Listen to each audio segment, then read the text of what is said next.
İnsan tüm məktəblərdən insanın yüce bir, ideal bir insan olması için örneklere ihtiyacı var. Bu sadece İslam'a dair değil. Maddi məktəblərdə öylədir. Her məktəbə baksanız, insanları terbiye etmek için örnek insanlardır. Yani diyorlar ki, çocuğumuz bu insan gibi olsun. Özümüz bu insan gibi olalım. Dinde de aynıdır. Dinde peygamberleri, evliyaları gönderip bizlere örnek olsunlar. وَلَكُمْ فِي رَسُولِ اللّٰهِ اُسْوَةٌ حَسَنَةٌ. Peygamber sizin için usvedir, örnektir. Peygamber geliptir ki sizlere örnek olsun. Ama Abdullah bin Hüseyin Kerbela'da bir cümlesi var. Buyurur, ben size örnek.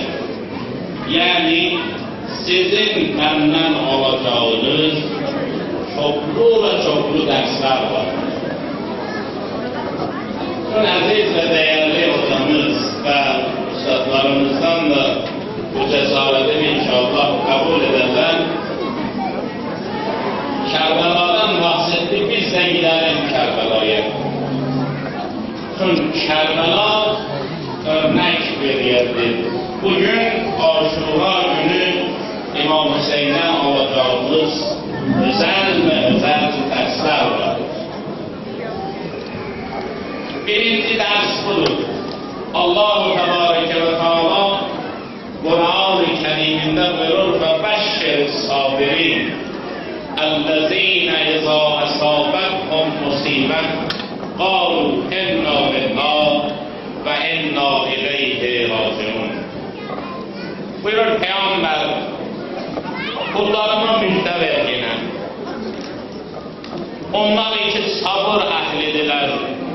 Sıkıntılarda kendilerini kaybetmezler. Musibet anlarında Allah'ı unutmazlar. Öyle ki bir musibet, bir acı karşılarına çıktı, derler inna lillah ve inna ileyhi raciun. Hepimizin gelişi Allah'tandır, dönüşü de Allah'a. Gerçi genel insanların tipi bu değil. İzâ messehu şerru ceza. Çoğu insanlar vardı, hafiften bir sıkıntıya düştükleri an bağır çığır ederler. Kendilerini kaybederler.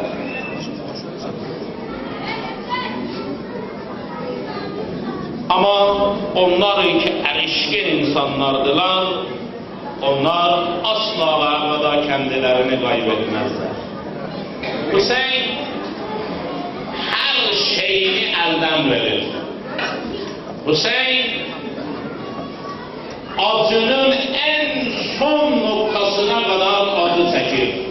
Ama Ebu Abdillah bin Hüseyin'den Allah'a razı olmayan, Allah'ın sevmediği bir sözü duyabildiği mi? Asla vermez. Beşşir sabri. Hüseyin bu acılar içerisinde asla ve ebeden özünü kaybet. Ne usyan edir, ne itiraz edir.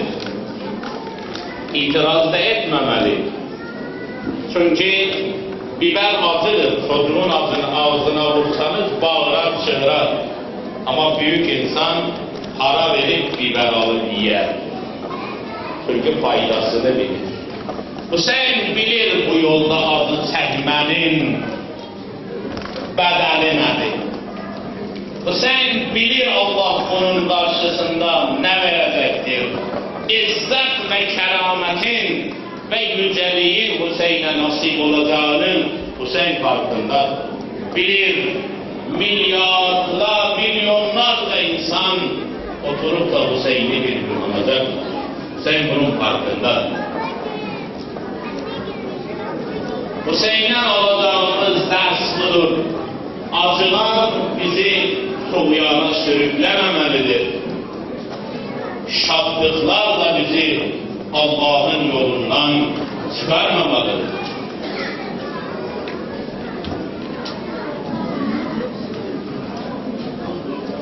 İkinci nokta itibardır. Kerbela'dan alacağımız derslerden bir tanesi de budur. Ama Abdullah bin Hüseyin Kerbela'da bu noktayı sergilemeye çalışır. O da budur.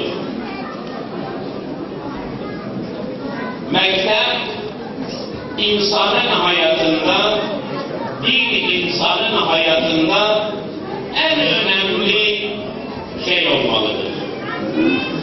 İmam Hüseyin Zeynep'ini sevdiği kadar hiçbirimiz bacımızı, kardeşimizi sevmeyiz. Hüseyin Esher'ini sevdiği kadar hiçbirimiz